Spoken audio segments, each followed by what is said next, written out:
YouTube, welcome in and happy new year. If you guys are like me, still playing Warzone into the new year, but you need to level up your guns fast, you are at the right video. Now, we all know how tough it is to level up the Vanguard weapons. Most guns are level 70 max level, and it is incredibly hard to get the specific loadout for your gun that you want. Most of the best attachments are unlocked later during the gun's progress, so it makes it extremely difficult to get the best version of your gun. But I have found a way that has helped me level up my Type 11 quite quickly, and I want to share it with you guys today. Now, my Rebirth players, y'all are in for a great find today. This way to level up your guns is going to be through Rebirth Island, and currently there is double XP on everything right now in Warzone, so that's going to help us out a lot. The first thing you guys want to do is make sure you have some double weapon XP tokens. Right now, before I go into a Rebirth match, I am popping a double XP token and jumping straight into the game. I am trying to get a bunch of kills in the pre-game lobby as well, but that's not necessarily the thing that we're going for now. What you guys need to do is pop a double weapon XP token, jump into the Rebirth playlist, and be very, very passive when you're playing. We're not going to be going for lots of kills in this game mode. What we're going to do is try to do as many contracts as we can, and also very specific contracts. Now, when you drop in, the best thing you could do is find the floor loot weapon version of the gun that you want to level up. So for me, it was my Type 11. I don't believe I found the Type 11 on ground loot during this game, but you're going to want to get loadout as quickly as possible if you cannot find it on ground loot. Some of the best drops I can recommend for a quick loadout without any hassle is bio or chemical. Now, bio is going to be a little bit harder depending on the game, but you're going to be able to get cash so quick. There's over 4 stories on this building, so it's going to help you get cash so fast. If you and your team drop in here and y'all individually knock out a floor a piece, you're going to be able to get loadout so incredibly fast. And there's always a loadout in front or behind of bio, so you're in good luck there. So as soon as you land and you get the ground loot weapon you want, or you get loadout, the next step to do is find supply contracts. Now, the supply runs are going to help you out the most, because not only are they incredibly easy, but they provide a lot of XP. The supply runs are my favorite contract regardless of the XP. They always spawn so close to where you pick them up at. So if you're in bio and you pick up a supply run, you can get one either in front or behind the buys that are spawning outside of bio. It's incredibly convenient, and it helps out so much being able to knock these out quick. I got very lucky in this match, and I was able to get supply runs left and right from chemical to bio again, and I just kept making runs back and forth, back and forth, back and forth. Now, when you're doing this, you do need to be careful. You need to have out the gun that you're using. So you might be a little slower with the gun you're using, but when you complete the contract, you want to make sure that you have the gun that you're using and wanting to level up in hand. So for me, I had my Type 11 out every time I completed the contract, and that allowed me to gain XP for the Type 11 every time I did the contract. So first and foremost, like I said, the supply runs are incredibly important. They're the easiest that you could do here on Rebirth Island. But if you run out of supply runs, and you will run out of supply runs if you're playing very passive and you're knocking these out in your area, you're gonna want to move on to the scavengers next, especially if you're rolling with a full squad. So we all know the scavengers are going to drop you boxes when you hit this contract. The best thing you could do for your team is just kind of split up in different areas and try to knock these out quickly. One thing I have found recently is sometimes the boxes will stack on each other. You'll go into a building for your second supply box, and the third will be right next to it. So it's super helpful. Just make sure, like I said, you have out your gun that you want to level up when you're doing these. If you and your team are running through these, great. Make sure you're also hitting the buys and buying stuff. When you buy stuff, you gain some XP. Again, have the right weapon out in your hand when you're buying stuff. Make sure you're popping a lot of UAVs so you know how to navigate around the map without having to be aggressive and push people. You want to save all the killing until the very end, until there are no supply runs. If you're dying during this time, then it is gonna suck. You're gonna have to go back and find your loot of the gun that you want leveled up, grab it, and then continue to do these supplies or the scavengers, just depending on what contracts you're on. And if your teammates aren't dying but you are, it's going to cause for some chaos. Your teammates are going to be able to level their stuff up with their guns in hand, and you're going to be a little out of the mix. That's why I'm promoting to be very passive during this. So if you're being passive and you're knocking out these contracts, that is great. That is good to hear. You want to make sure that you're doing as many as you possibly can. Knock them all out in the whole area. If you're knocking out these contracts left and right, there's going to be nothing but bounties left. Sometimes the circles in the safe areas can refresh some of these contracts and spring up some ones that you haven't done. Those are always going to be the go-to. Again, just prioritize the supply runs and the scavengers. But if there's nothing left outside of that, make sure you knock out the bounties. Bounties and kills are going to help, obviously, to level up your gun, but we're going to save those for last, right? Save them for last. Whenever that is your last resort, make sure you travel as a team. You're going to have a lot of buy stations that you guys probably haven't used to buy yet. A lot of free ones. Make sure you knock out as many UAVs as you can when you get to them. If you're doing that, people are going to be all over the map. You'll probably have a couple advanced UAVs as well. Make sure you use these when you push the bounty bounties when you pull the contracts, guys. If you're able to do that, you're going to put yourself at such a great advantage. And if you're traveling as a team, you and your team should slay out and body these kids that you pull on the bounty contract. Try and stay alive. You don't have to prioritize the bounties, but that's going to be the only contracts left. You could really just prioritize just in-game and just trying to win the game. That's always fun to do after you knock out all the contracts. But after that, you really just want to stay alive and get as many kills as you possibly can with your preferred weapon. That is going to be the best way to level up your guns in Warzone Pacific. In one match alone, I was able to gain, I think, about 10 levels from level 27 to about level 37, almost 40. It was very big for me leveling up this Type 11. The Type 11 also, side note, is a very, very good gun. I do think that the Type 11 will be meta here shortly, probably within a week. It shreds, and I definitely want to get ahead of the curve. That's why I found out about this technique in leveling up guns fast. I like plunder, but plunder is just so slow and it's so hard to find people, and there's always somebody just camping in the rattiest places on plunder. So that's why I like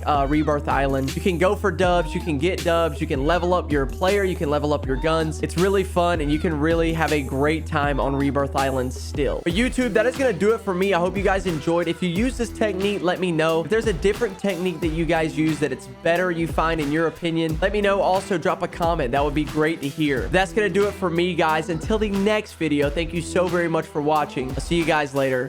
Peace.